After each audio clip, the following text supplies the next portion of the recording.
just want you to know that we are very excited about this initiative. My staff and I are excited about this initiative, and we thank you for the community support, and we believe that this is going to help children and families make positive changes. Mark Upright, the CEO of Alida. He is our host here today, and we are so delighted that Mark has opened up his facilities and his doors and allowed us to come and use his facilities to serve for our youth. So thank you, Mark.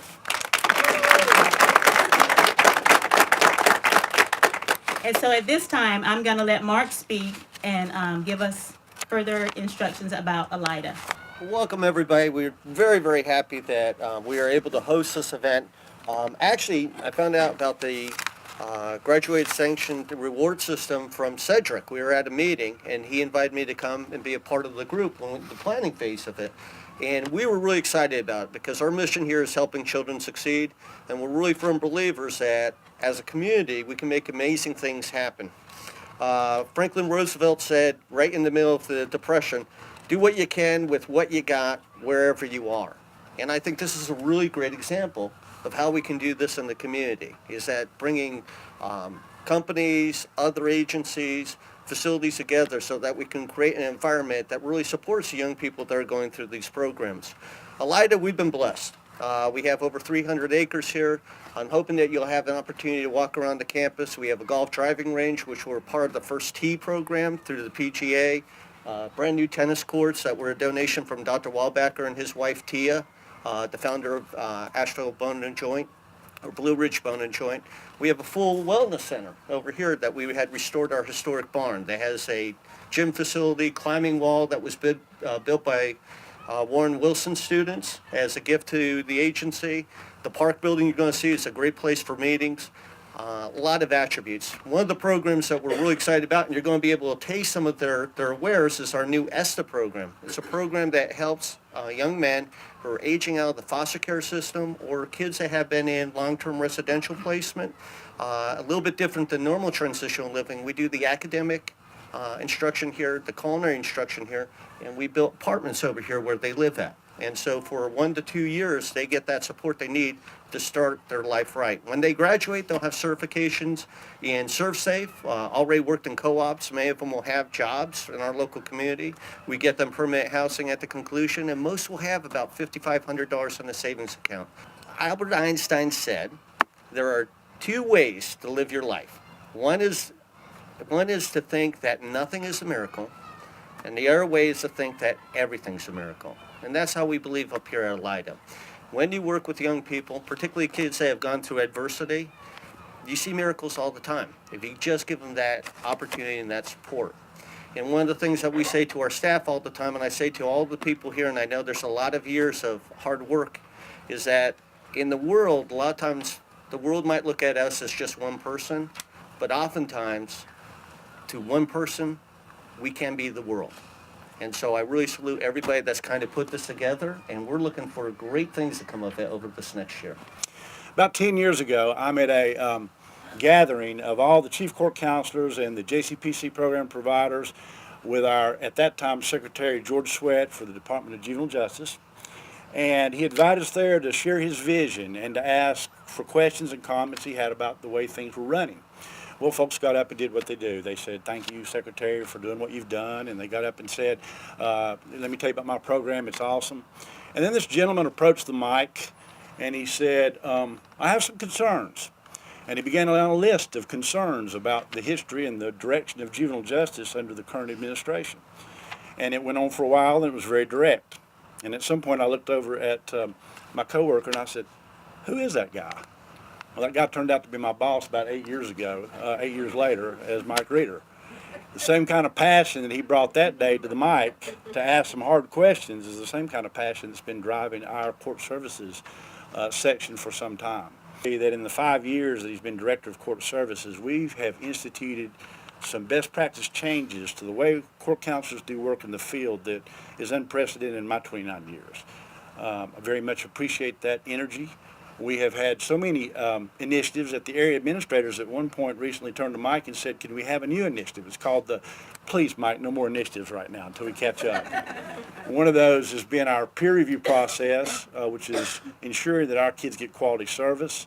Same thing for service planning that's happening.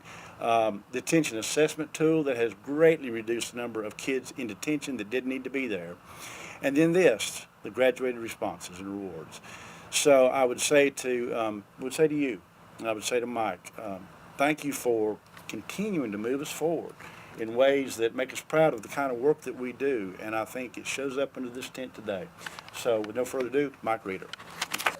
I too want to thank everybody who made this happen and thank Sylvia and her staff for the enthusiasm that she has embraced this initiative. I do believe, and the literature has says, that the graduated responses is a best practice that's been used around the country that has had positive impacts on the way juvenile justice has dealt with their children. And we've already seen some of those impacts here in North Carolina. About 4 years ago, this peer review process that Chuck talked about, we started 4 years ago, and we go out and court counselors look at other court counselors' records and give them feedback according to standard to how they do it. And I go along on some of those, and I was visiting with Judge Carrie Cash at the time,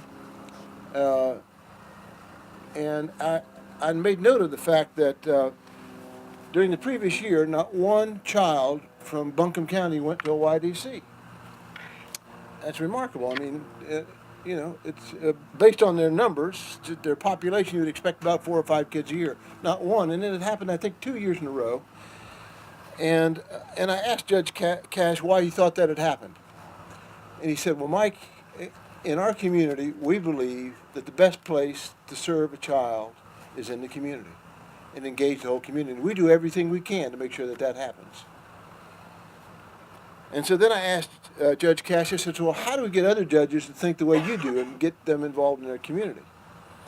And he said, well, first thing you got to do, Mike, is tell us how we're doing. Let us know what our practices are and what impacts they're having. So we were in the process of beginning sharing. One of our best practices is get data out across the field so we see how we're doing. Not to point fingers, just to let us take a look at how we're doing. So let me share with you a little data about Buncombe County. In 2012 and 2013, again, that's the last snapshot I had of Buncombe County, there was not a single admission to a YDC from Buncombe County. That's remarkable, I think. From fiscal year now, those of you who know me know I'm a data guy. In fiscal year 11-12, there are 127 detention admissions for Buncombe County. The next year, 2012-2013, the year we just finished, there were 76. That's a 40% reduction in admissions to detention in Buncombe County. Now, there was a drop all the way across the state, but nobody beat Buncombe County. Now, why is that important? Well, the research says that when a young person gets into detention, the outcomes for them are, even if you're controlling for all the other factors, the outcomes are less positive. And Buncombe County embraced that initiative and has hit a home run in that regard. And one side benefit, by the way, is we saved Buncombe County $70,000 this year in the costs of sending a young person to detention. There's another statistic that I'd like to tell you about detention, and that is across the state. I can't find my figures, but I do remember this one. About 1/4 of the kids who go into detention are there for what are called intermittent confinement. I know this is, for some of you, this is a little too jargony. It's in the disposition of the judge's order so that if the child is not cooperating with what he or she's been told to do, we have the option of putting them in detention for a day or so. Again, the research says that should be used very sparingly because it tends not to work. 22% statewide. Last year in Wake County, it was 5%. Not Wake County, Buncombe County is 5%, sorry. So these are just indicators that Buncombe County has been leading the way in in community-based programming as an alternative to utilizing resources. And by the way, those reductions in the use of detention took place before we closed the Buncombe Detention Center. This was not a result of closing the Buncombe Detention Center. So we have begun instituting across the state a system of graduated responses, graduated sanctions, graduated rewards, and also creating learning opportunities for young people. We're doing a better job. We've always had graduated responses, but they haven't been as, the menu has not been as rich as it ought to be. There have not been as many options as there ought to be for the judges to use. So we're creating more of those. And we're creating more creative sanctions. And certainly rewards for behavior have been in very short supply. So we've got our challenges ahead of us, but I think in Buncombe County and across the state, we're beginning to make progress. And as we look at the risks and needs of our children, and we've all heard those phrases, that's how we assess the risk and needs of children to the community and the needs they have, and we have to address those needs. We also need to look at what their interests are and what their strengths are. So what is our ultimate goal? We want to help young people to successfully adapt despite the risks and adversity that remains in their lives. We want them to recover from the traumas that they have experienced in their lives. In a word, what we're trying to do is to grow resilient young people. We're not going to fix all the problems in our community. We've got to help our young folks be resilient. And the literature says that resilient young people are active in creating their own environment. We've got to give them opportunities, as shown right here, for these young people to help create their own future. We're giving them opportunities to do that. That's what creates resilient young people. But what we have to learn is we are both in sales and in management. We're not just in managing what happens to young people, we've got to sell them. The sanctions, if you will, are how we keep them in their lane. That's a little bit of our management stuff. We got to have sanctions to keep them in the lane. And as these young people travel on their journey down their road, we're not going to keep them on the straight and narrow, because there is no road of life that I've seen that's straight. It's full of potholes. It's full of other goofy people on the road that are causing you problems and leading you astray. So we want to keep them in their lane, but it's not going to be easy, especially for the young people that we see. The rewards that we have is our sales tool. We want to let these young people know that they can achieve goals, that they can advance towards some goals that are important to them. These are our tools for keeping them moving forward. But what are we selling with these rewards? We're not selling the need to spend a lifetime on a dirt bike, however much fun that might be. And I asked the question if there's an age limit or a weight limit on a dirt bike. I didn't get an answer because I thought maybe Mr. Geis and I might take it for a spin. We are also letting them experience positive ways to use their time in pro-social areas. And obviously, as we go outside this campus, we want to create those opportunities for them in the community. But our next step is to help them set their own goals. That's an important thing. Resilient youth are active in setting their own goals. Resiliency, one of the factors about resiliency is that it's associated with resiliency, is that the young person has to believe that he or she is good at least one thing that they can show mastery on. Culinary arts is one example. Now, that doesn't necessarily mean they're going to do that the rest of their lives, but once they know they can achieve this, they know they can achieve other things as well. A second factor in resiliency is having at least one person who is constant in your life, who believes in you, who supports you, and encourages you to go forward. And all of us have had that in our lives. And we have to provide that for young people. And I'm going to share one story with you that will bring that home.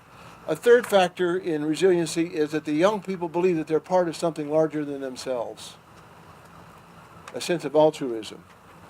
They belong to some set of values. And the fourth is that they belong somewhere. Somebody claims them. Why do, there's been studies, why do kids drop out of school? Because they don't believe they belong. 30 years ago that was established and longer. This project, and so when we have our rewards and when we have our sanctions, they have to have a number of qualities to them. One of the things they have to have is predictability. It isn't the severity of the sanction that is necessarily going to control the child's behavior, although it does certainly influence. It's the predictability of it. And so they need to be predictable, whether it's a consequence or reward. Whatever we're doing has to be of value to the youth, whether it is, a sanction, it's got to make an impact on them. And one of the things we find out is that juveniles don't mind detention so much. So it's really not, they get in there, they hang out with some of their buddies or guys that they're like, and some of them eat better and sleep better than where they're at home. So the sanctions have to be meaningful to the youth as well as the rewards. It's got to be something that they value. And so one way to do that is involve the young people in helping to establish what those rewards are going to be. It has to be fair, and it has to be of an appropriate intensity. And that's why we want graduated responses. We don't want to have a young person who's not doing well, and he gets warned and warned and warned and warned, and then we lock him up. As parents, we shouldn't behave that way. We know that doesn't work, and we don't want to do that here. Similarly, we're not going to give a child who gets 1A on a math test a 5-day pass for he and his family to Disney World. So it's got to be, proportional to what the rewards, whatever the accomplishments are, or whatever the behavior is. So this project that I was doing in Raleigh with these Caldwell scholars, we worked with a group of about a half a dozen kids who were, as part of the community service, they were asked if they would help us use them as guinea pigs. And we tried all kinds of things to try to get them, to try to see how they responded to it. We took them to museums, and something I thought was exciting is we were over at that great university, and these brilliant students took these youngsters around to the various curriculum areas and exposed them to it. And it was exciting to me, not because I'm a graduate of it, but I was in places in the university I'd never been. That didn't turn them on so much. And I can't remember what some of the other things were, but the last thing on the of our experiment, we went one Saturday. One of the Caldwell scholars, who had been a waitress at the Second Empire in Raleigh, which is a 5-star restaurant. I've eaten at twice, and that's for very special occasions when you go to Second Empire. And so she used to work there, and she knew the executive chef, and she talked to him about it. And the executive chef agreed to allow the kids to come in on a Saturday. He came in on a Saturday, and he showed them what it was like to work in a commercial kitchen, and they prepared a meal, and they sat down together. Well, the kids didn't stop talking the whole morning. And the chef was so taken with that experience, he said he wanted to continue to do that. In fact, if these kids did well, he would hire them to work in his company as wait staff.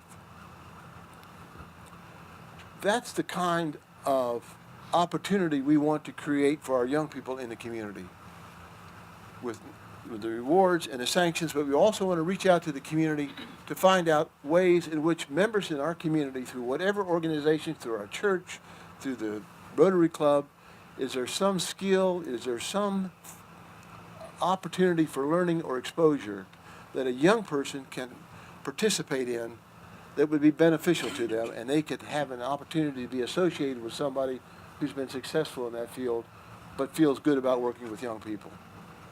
When you ask young people what they see in their future, they either see their future as McDonald's, which is Nothing wrong with McDonald's, but not for a lifetime, I don't believe, flipping burgers.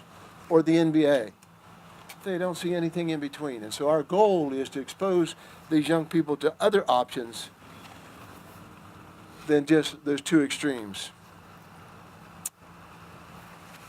The second example I want to share with you is we had a homeless young man that we were working with, and the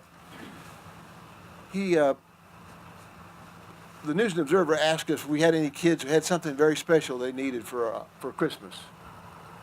And so we asked this young man what he wanted, and he was homeless, and we had a subsidized apartment out in the community, and he was going to school, or trying to, not going to school, he was going to GED, and he was going to work. He was working at a pizza shop, and he was stretched pretty thin. And to get to the GED, he rode the bus. Took him an hour and a half in Raleigh.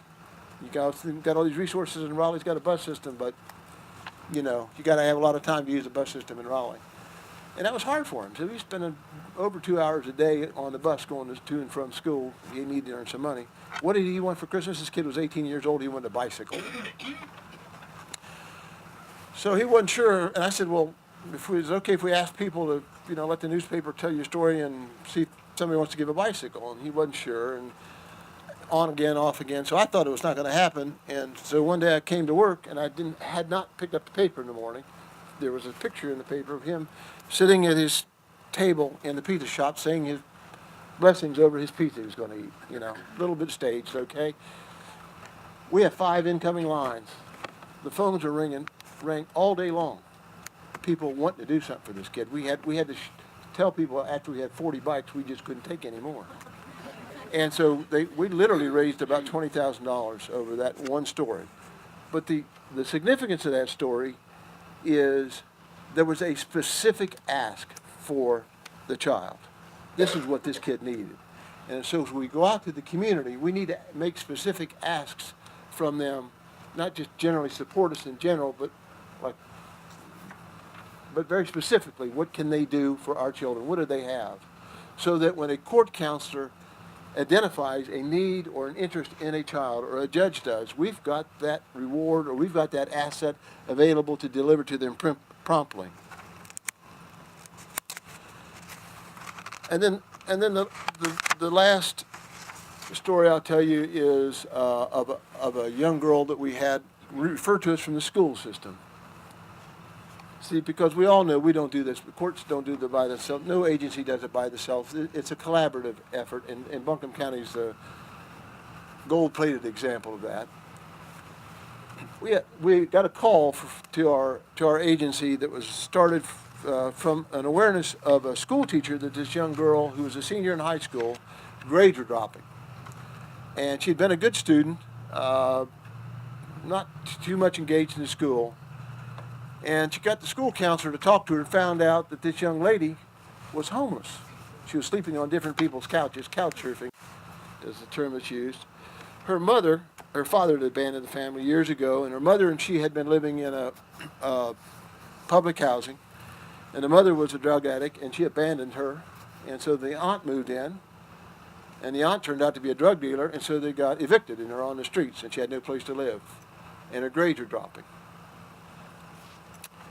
So they referred her to us, and our staff put together a program for her and found her some place to live and subsidized her and supported her and counseled her, and the school worked with us, and we helped this child graduate from high school. And I was just amazed that she did it. It was so inspiring. And so I asked her, or I had one of the I don't think I did, someone else asked her on staff, again, if we could tell her story, not using her name, to the community, to ask him to get involved and help us help these kids. And her response was, yes, I'd be glad to, but you'd better hurry up because I'm going to college. And I remember saying out loud to my staff, where did that girl get the idea that she was going to go to college? She had no money. Where did that come from? Well, sure enough, my staff worked with her, and given her situation, she was eligible for every grant and every subsidy. She had a lot of financial aid, and she enrolled in college. And every quarter, Haven House where I was, we got a check in the mail from a woman who used to be her middle school teacher for her books and supplies. That's where she got the idea she was going to college for all 4 years. And when she graduated from college, I was out of town, unfortunately. When she graduated from college, she had a graduation party at that teacher's house. And one of the most emotional moments of my career is I was at a restaurant, walking into a restaurant with my wife one day, and somebody yelled out, "Hey, Mike," and I turned around, there she was, and that's the first time I ever met that teacher, who was that young woman's star, North Star that told her where to go. So we need the graduated sanctions to keep these young people in their lane. We need the rewards to help them understand and recognize the goals they've achieved. And we need to figure out a way to get the broader community involved to help us with these young people. Understand, with this structure that we have, when we invite the community to be involved with these young folks, we're inviting them to be involved in ways that, in increments that they can handle. We're not asking them to become foster parents. We're not asking them to give up every Saturday for the next 2 years. All we're asking them to do is to give a little bit of their time and their expertise and their interest to these young people. And it'll make all the difference in the world for the young people and create the potential of a broader support system for what we're doing, all of us, in the work that we do to create resilient youth and have the successes that they're all entitled to. Graduated sanctions and rewards. Something I've been talking about for the last few years. So important to make sure, if we're going to be successful in working, whether you're working with adults or children, it's so important that we target and use the right sanction. And we also create opportunity for people and children to be able to see success and know that they're going to be rewarded when they have completed a task.